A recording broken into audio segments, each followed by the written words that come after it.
Hi everyone, বেশ কিছুদিন পর তোমাদের সাথে আমার নতুন কিছু কাজের ভিডিও শেয়ার করছি।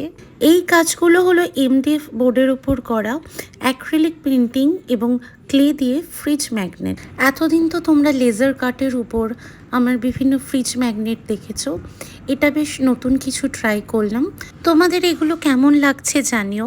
আর এই ফ্রিজ ম্যাগনেটগুলো কিন্তু কমপ্লিটলি কাস্টমাইজড, মানে ডিফারেন্ট শেপের উপরে এই ফ্রিজ ম্যাগনেটগুলো বানানো যাবে, বা এরকম রাউন্ড শেপের মধ্যে ব্যাকগ্রাউন্ডটা ডিফারেন্ট করা যাবে, বা এখানে যেমন দুটো করে ফিগার আছে সেখানে তার বেশি ফিগার, বা কোনো ছবি দেখে তার রেপ্লিকাও বানানো যাবে। তাই এটা কমপ্লিটলি কাস্টমাইজড। তোমরা কেউ অর্ডার করতে চাইলে ডেফিনেটলি আমাকে টেক্সট করো বা আমার হোয়াটসঅ্যাপ নাম্বারে কন্ট্যাক্ট করো। আরও কিছু নতুন কাজ করেছি রিসেন্টলি, নতুন কিছু বাল্ক অর্ডারও ডিসপ্যাচ হয়েছে, সেগুলোও তোমাদের সাথে এক এক করে শেয়ার করব। And thanks for watching this video. এভাবেই পাশে থেকো আর এভাবেই আমাকে ভালোবাসা দিও। Thank you.